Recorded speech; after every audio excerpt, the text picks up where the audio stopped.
Back in 1968, when the Condon Committee was sampling public attitudes towards UFOs, they gave the following statement to a cross-section of the American public. A government agency maintains a top-secret file on UFO reports which are deliberately withheld from the public.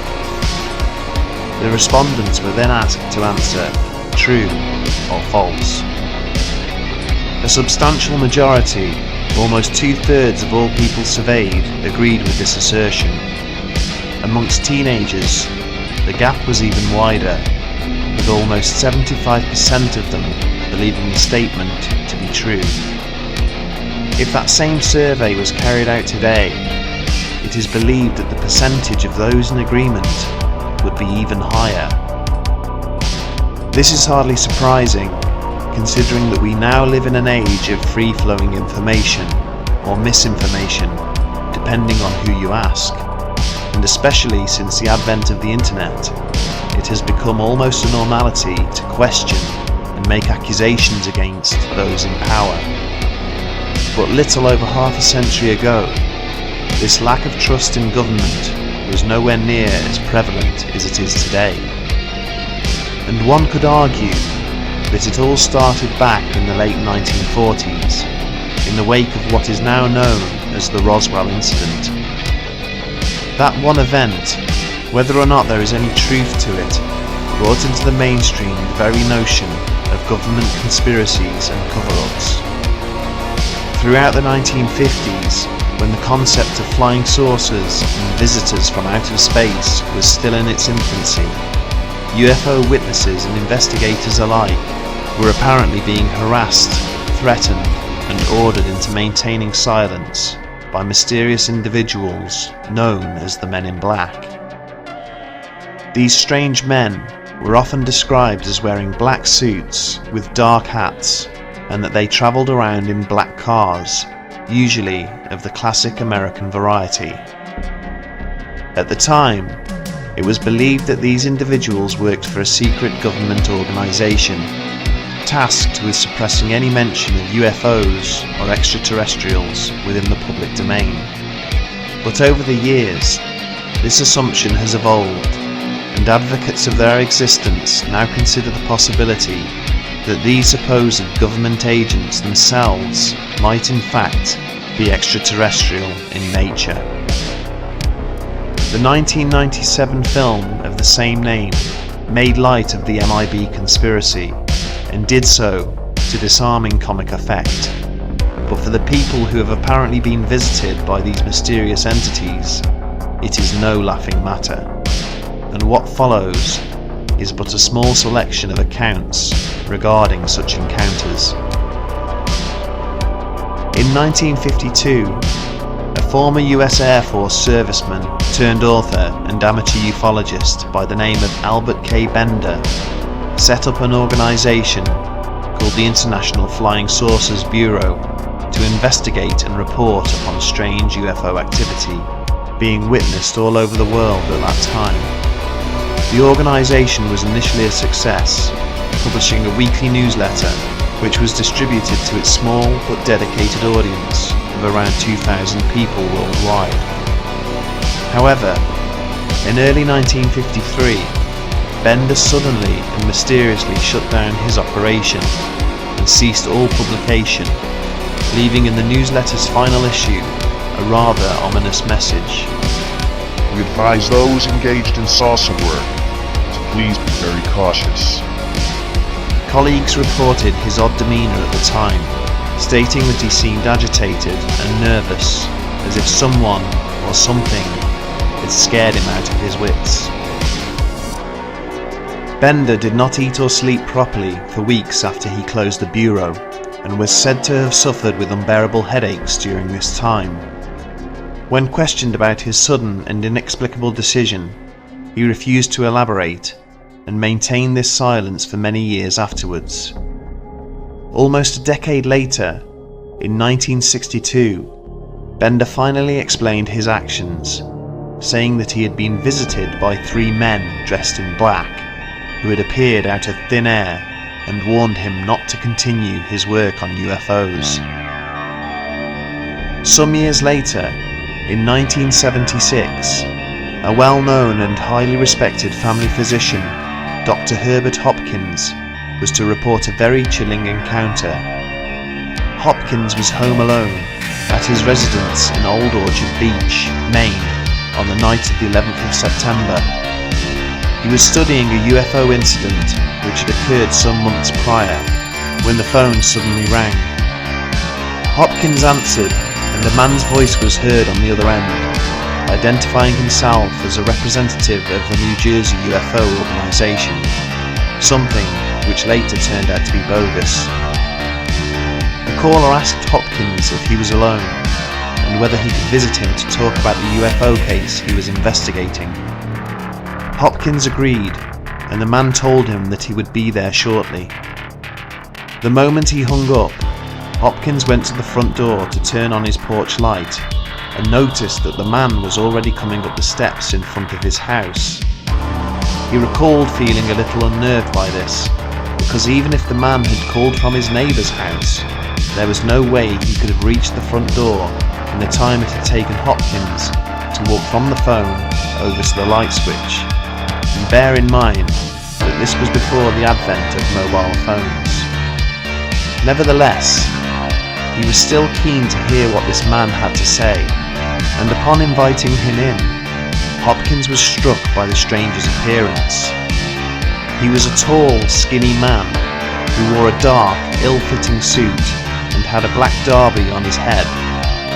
His skin was smooth and deathly pale, and when he sat down and removed his hat, Hopkins noticed that he was as bald as an egg. He had no hair whatsoever. He was devoid of eyebrows and eyelashes. His lips were a bright ruby red, and he spoke in an expressionless voice. There was no intonation or inflection in his tone, and all of his words were evenly spaced. Throughout their conversation, he sat motionless, his mouth being the only thing that moved.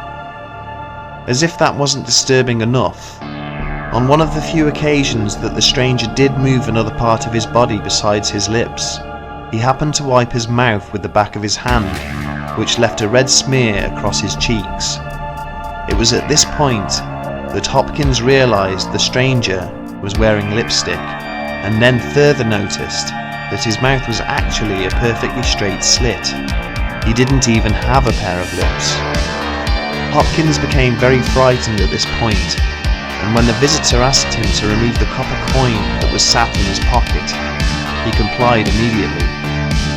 How this strange man even knew that he had a copper coin in his pocket is a mystery, but throughout the conversation, the doctor had the distinct feeling that the visitor was somehow reading his mind. Hopkins held the coin in the palm of his hand as instructed, and the visitor simply told him to watch it.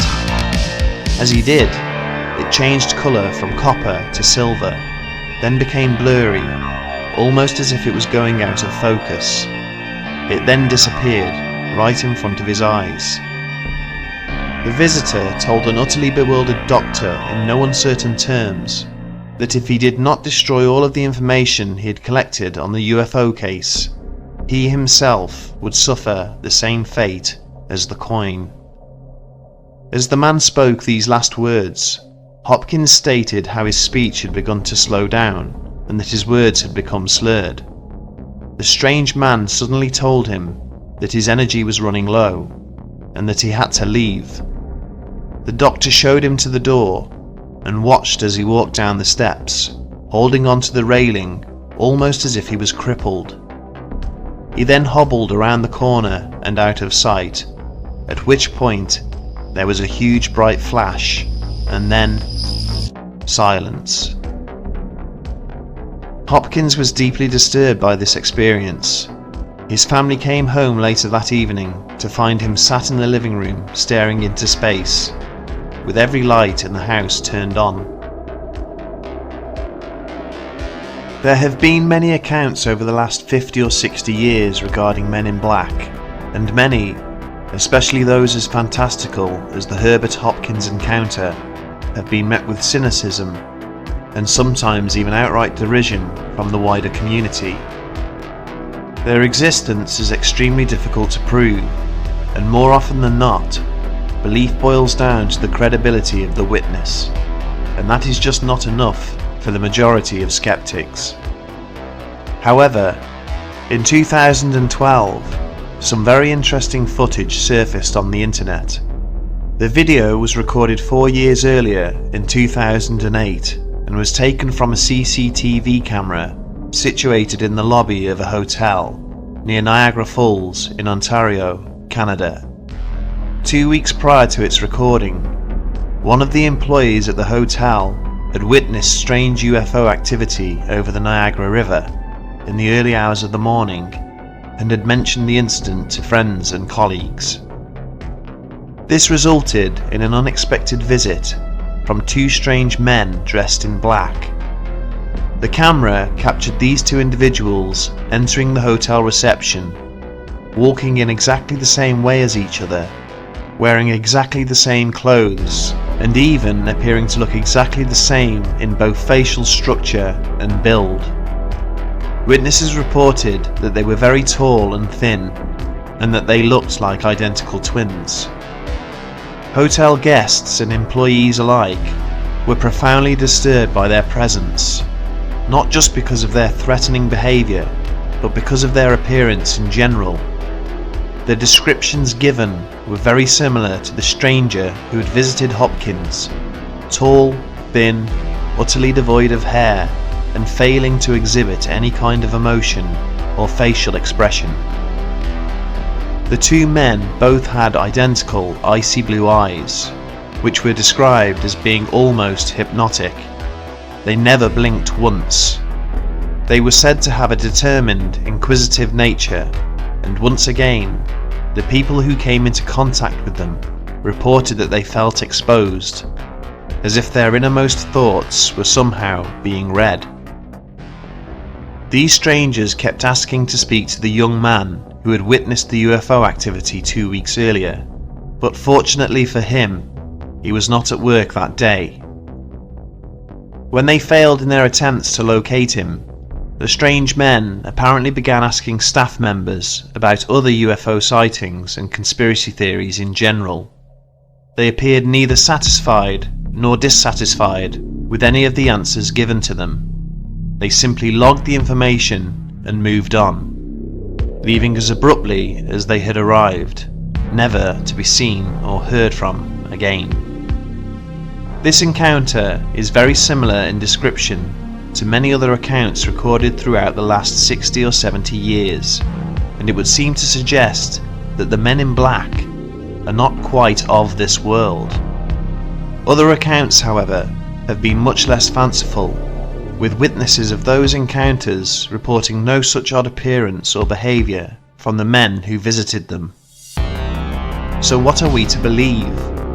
Are the men in black human or non-human, or are they a combination of the two?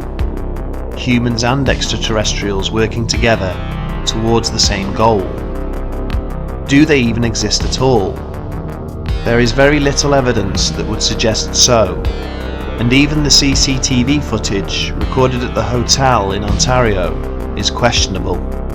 It was coincidentally released on the internet at around the same time that the third Men in Black movie was being heavily promoted, which has led many skeptics to believe it was nothing more than a viral marketing campaign. But this doesn't explain the 2008 timestamp or the numerous witness accounts which back it up. In general, skeptics have pointed out that the Men in Black phenomenon is largely limited to North America, has become an ingrained facet of American folklore, and is above all relatively recent, the height of its notoriety having occurred during the 1950s, at a time when paranoia over unidentified flying objects was at its peak. Finally, they argue that it all began with one man, Albert Bender, and that every other account since then is the result of copycats and opportunists wishing to further inflate the legend. However, this is not strictly accurate. Reports of Men in Black are not just limited to the United States. Many encounters have occurred in Europe Australia, and elsewhere around the globe. And whilst modern descriptions of these individuals can mostly be traced back to Bender's account, the phenomenon is not all that recent and actually predates the 1950s era by hundreds of years. During the Middle Ages, people would often report encountering men dressed in black robes, wearing black hats, malevolent entities who possessed inhuman capabilities and were odd in both appearance and behaviour. Descriptions of these strange men were nearly always the same, leading many to believe that they were all manifestations of just one man, and that man was the devil. So could these individuals actually be spiritual or even paranormal as opposed to supernatural? It has been suggested by some that the men in black are in fact demonic in nature, and links to shadow people have been made, particularly that of the Hat Man, for obvious reasons. Relationships with the black-eyed children have also been reported, with some witnesses seeing both men in black and black-eyed children travelling around in the same vehicles. Regardless of these theories, it is largely assumed and accepted by the fringe community that MIBs are extraterrestrial visitors who have infiltrated various governments around the world, and worse, that those governments are actually aware of their presence and even work in collusion with them. To what ends is anyone's guess. Whoever the men in black are, it is clear that they are rather sinister and that no good ever comes of their presence. Witnesses often feel intimidated, threatened, and utterly disturbed after coming into contact with them. Whether they are government agents, extraterrestrial beings, paranormal entities, or nothing more than a figment of the imagination, the thought of coming face to face with one of them is no less terrifying. If you are ever lucky enough to see an unidentified flying object or witness some other supernatural event, only to hear a gentle knock at your door in the dead of night, we advise you not to answer it.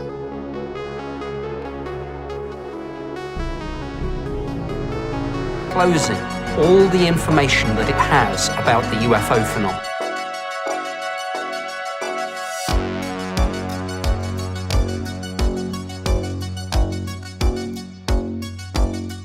Hey, 42 here. So, you've seen some strange lights in the sky. Maybe you've managed to take photos of what looks suspiciously like an alien craft. If you've been really good this year, perhaps you were even invited aboard for dinner, drinks, and a romantic anal probing. Either way, it's probably best to keep it to yourself. Otherwise, you might receive a visit from the Men in Black. These days, when people mention the Men in Black, we tend to think of the movie franchise starring Will Smith and Tommy Lee Jones, or possibly the comic book upon which the films were based. But where did the idea come from? And more importantly, is there any truth to it?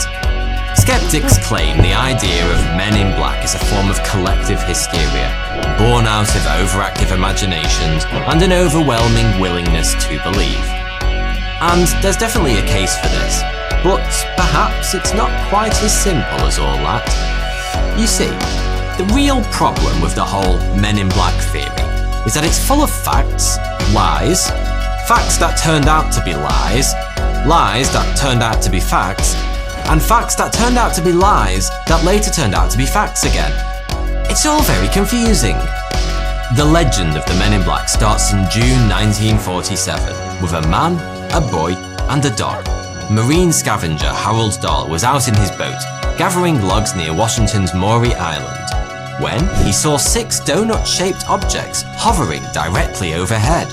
You'd imagine this was probably cause for some concern, but things soon got worse when one of them suddenly fell out of the sky in a shower of metal debris, which injured Dahl's son and killed the family dog. So much for "we come in peace." Luckily, in amongst the chaos and dog death, Dahl managed to snap some photos of these mysterious objects, and he rushed off to show the evidence to his supervisor, retired military pilot Fred Chrisman. Chrisman went back to the site with Dahl and was amazed to see one of the strange flying objects with his very own eyes. You might be thinking this makes for quite a compelling sighting. 2 witnesses, and one an ex-military man no less. Unfortunately, it's fair to say Fred Chrisman wasn't the most reliable of men, as he'd once written to Pulp magazine amazing stories claiming to have fought mysterious evil creatures when stuck in a cave in Burma during World War II. So yeah, not exactly the kind of guy you'd want your sister to marry. The morning after the incident, Dahl was visited by a man in a black suit. This man in black dealt with him in the most horrific and terrifying way imaginable. He took him to a local diner. Okay, that doesn't sound so bad, but the black-suited figure really ruined the mood when he warned Dahl not to say anything about the incident, otherwise bad things would happen to him. But by that point it was too late. The wheels were in motion and loads of people already knew what Dahl and Chrisman claimed to have seen. Even the press were getting involved. Years later, after a government investigation, Dahl admitted the entire thing had been a hoax. But then, a few years after that, he recanted his confession and claimed he'd been coerced into making it. As we'll see, this kind of wishy-washy behaviour tends to be a bit of a theme with Men in Black encounters. You're told something that's supposedly true, then you're told it's a big lie, then you're told it's true again. It's kind of like watching the news. Dahl's story was first recounted in Gray Barker's 1956 book, They Knew Too Much About Flying Saucers. It was also in this book that he related the story of Albert K. Bender, which introduced the Men in Black to a much wider audience. Bender, you see, was the founder of the International Flying Saucer Bureau, so he wasn't exactly shy about his interest in little green men. In 1955, however, he went a bit too far by claiming he had a document in his possession proving the US government was involved in a UFO cover-up. And before you could say tinfoil hat, 3 men in black showed up on his doorstep, looking equal parts suave and threatening to tell him not to pursue this case any further. It clearly worked a treat too, because Bender immediately stopped his research, completely shut down the Bureau, and spent the rest of his life slowly losing his grip on reality, whilst his previously intelligent, well-researched writings gradually turned into eccentric ramblings. Take his 1962 book, Flying Saucers and the Three Men, for example. By this point, Bender was claiming the Men in Black could float a foot off the floor, that their eyes lit up like light bulbs, that they were monsters from the planet Kashyyyk, and a bunch of other things that even George Lucas would reject for being too far-fetched. Since Bender, there have been far too many MIB encounters to cram into one video. But there are a couple of standout ones. If those Men in Black really do exist, then I'm super relieved that I've been using this video sponsor, Private Internet Access, to hide my internet activity. Not that I need to, of course. Luckily for me, Private Internet Access is the VPN I know I can trust. They have a strict no-logs policy.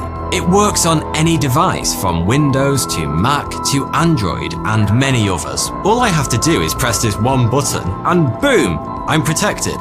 I just love that. I'll be honest, I mostly use Private Internet Access to watch Netflix shows that aren't available here in the UK. In just a few seconds, I can unlock all that juicy Netflix content from the USA or anywhere else I choose. At the moment, many of us are working from home, and so it's more important than ever to encrypt and secure all the sensitive data you're probably transferring to your co-workers, friends, and family. Your boss will be really annoyed if the holiday snaps he emails to you are seen by hackers who may be snooping on your network, but Private Internet Access secures your network, encrypts your data, and makes sure nobody can see what you're doing online. Private Internet Access is less than $3 a month, and if you use my special link in the description below, you'll get a 77% discount, plus 3 extra months for free, so don't miss out. In 1964, Jim Templeton was visiting Solway Firth in Cumbria when he decided to take a photograph of his daughter. When the film was developed, however, he was shocked to see a white figure in a space helmet standing behind her.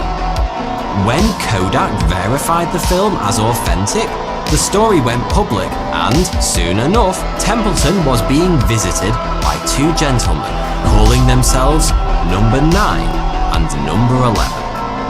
With names like that, they simply had to be government agents. The numbers demanded to visit the site of the photo, and Jim obliged. But when 9 and 11 realised he hadn't actually seen the so-called spaceman in the flesh, well, suit, they got angry and stormed out of the field. Talk about touchy, maybe that's why Number 10 didn't come along. He probably couldn't deal with the tantrums. In 1976, Dr. Herbert Hopkins was working on a UFO case in Maine when he received a mysterious phone call from someone claiming to be a fellow UFO researcher. The stranger invited himself over to Hopkins' house, but when he arrived, he turned out to have a very unusual appearance. He had no hair, no eyebrows, was extremely pale, and of course was wearing the obligatory black suit. Even this guy had fallen asleep whilst drunk in a college dormitory, or there was something decidedly fishy going on. If the man's hairless face wasn't enough to set alarm bells ringing, Hopkins' dog went absolutely mental when the guy came in. Now, to be fair, dogs aren't always right about people. If they were, then all postmen would be complete bastards. But as it turned out, Hopkins' pooch was right to be wary of this character. After questioning him about the UFO case, the stranger told Hopkins to reach into his pocket and take out a coin. Hopkins did as he was told, and, to his astonishment, the coin vanished into thin air before his very eyes. And then things started to turn sinister. The man in black asked if Hopkins had ever heard of Barney Hill, a famous UFO abductee who had recently died. Hopkins admitted that he had, at which point the man in black came out with this threatening little gem. Barney didn't have a heart, just like you no longer have a coin. Subtle, and let's be honest, shit your pants terrifying.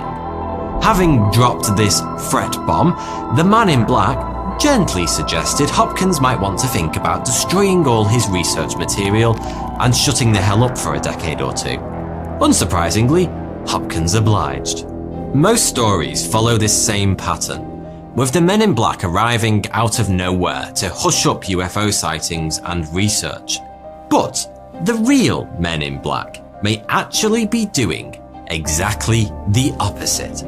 According to the book Mirage Men and the documentary of the same name, the vast majority of UFO evidence was not created by lonely individuals who just so happened to get through a bit more tinfoil than the average consumer, but by the US government. And that far from covering up the existence of aliens, they've been doing their best to make us believe in them this whole time.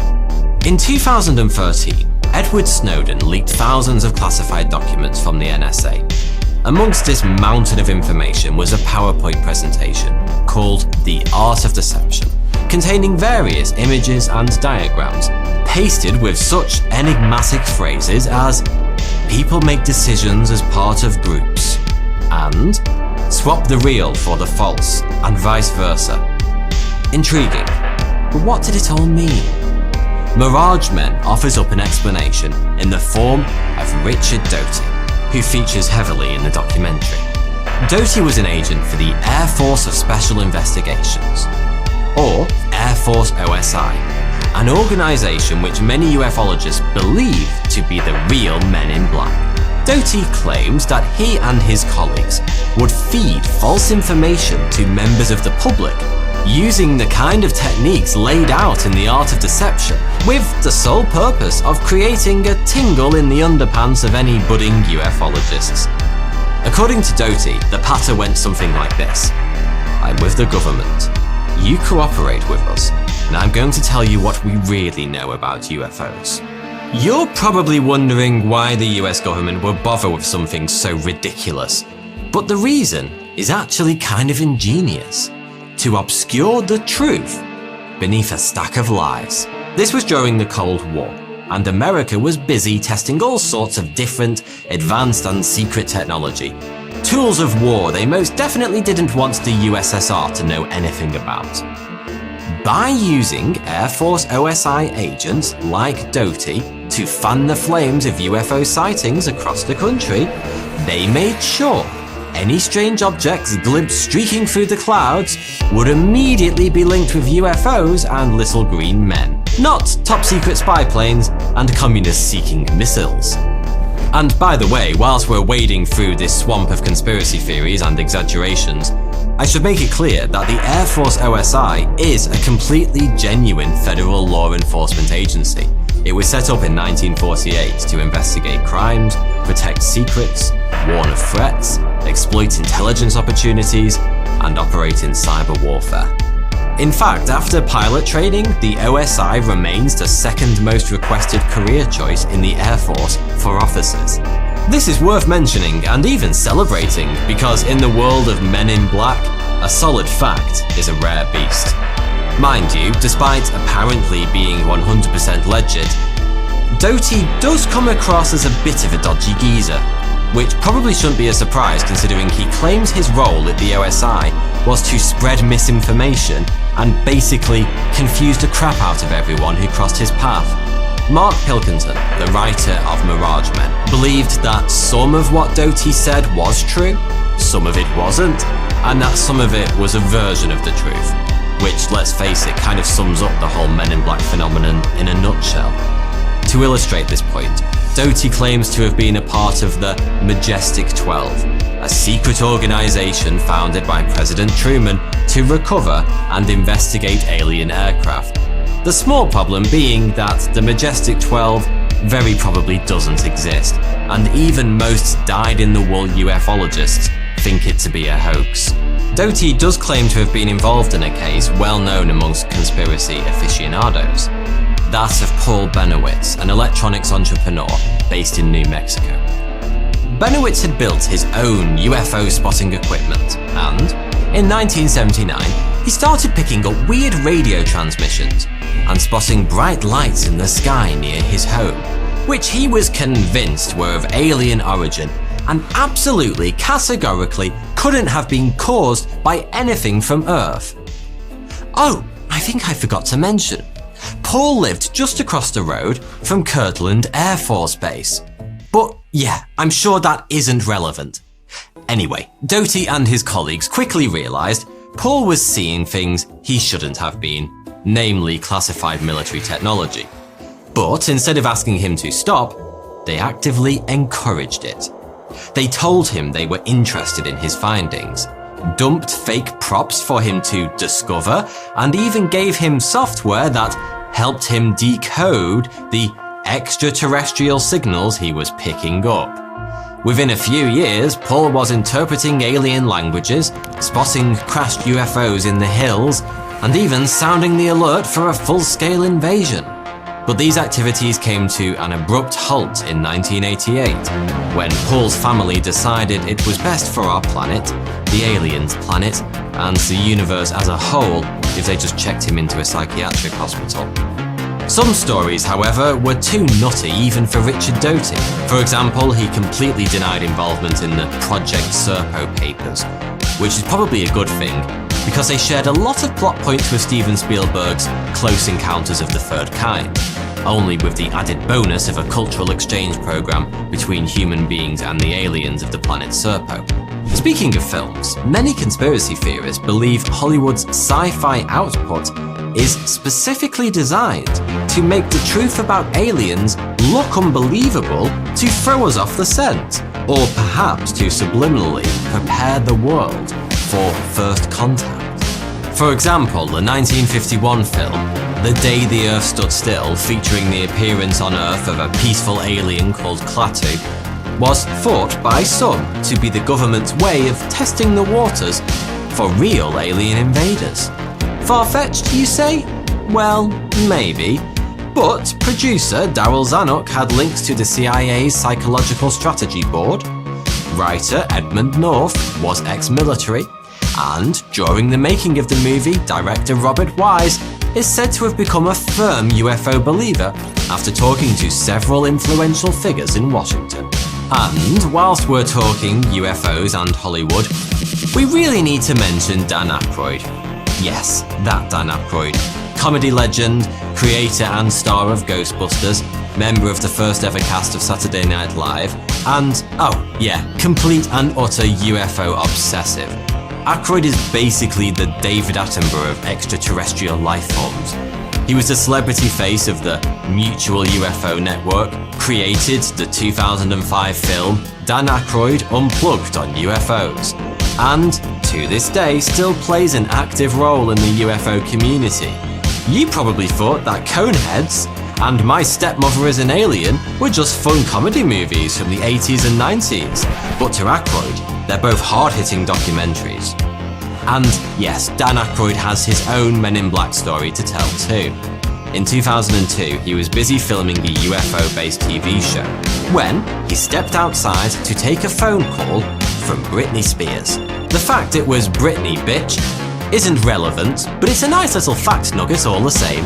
Anyway, Aykroyd was mid-Britney call when he noticed a black SUV parked nearby. A tall man stepped out, dressed all in black, and gave him a very dirty look indeed.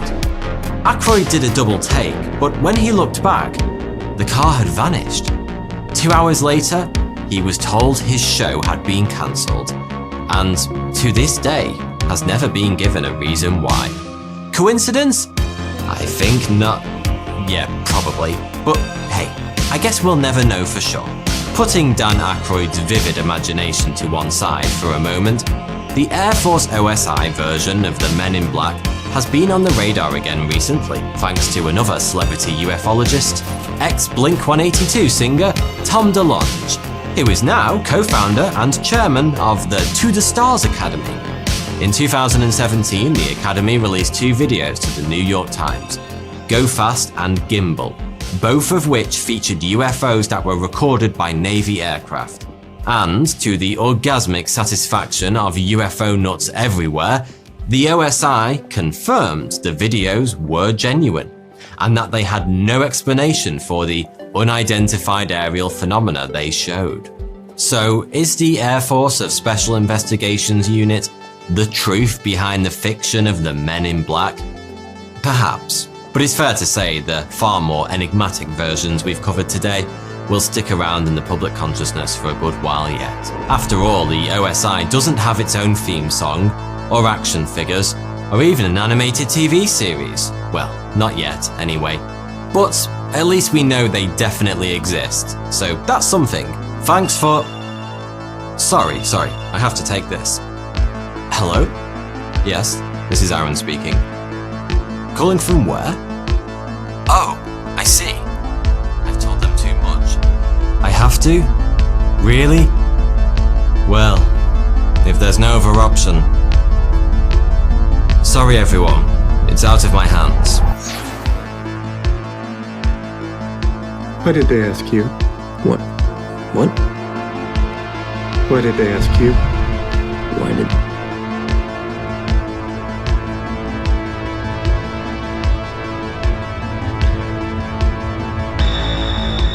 You know what? Can I see some, identification? Identification. Yeah, I'd like to see some. Will you feel responsible for the harm that will come from the weapon? The weapon? Will ID make you feel more comfortable? The weapon that will be constructed from the blueprints. Will it make you more compliant? What are you talking about? What weapon? The blueprints you decrypted. I deciphered blueprints. Was it something you based trust on? You did not know? No, I didn't. I did not know this. How do you feel now that you know? Do you feel regret? It was a job. Okay, I needed the money, so I took the job. There was no forethought, no ulterior motive. It was just a job. So whatever I deciphered was not my creation, and I am not responsible for what happens next. Does it scare you? Do you trust us? Have you thought about your own death?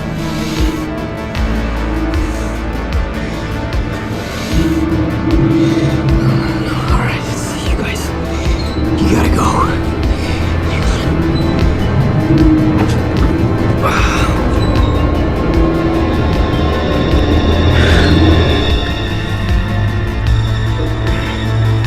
We are thankful for the time you have taken to answer our questions. It means a great deal to us.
I am Mr. Obsidian.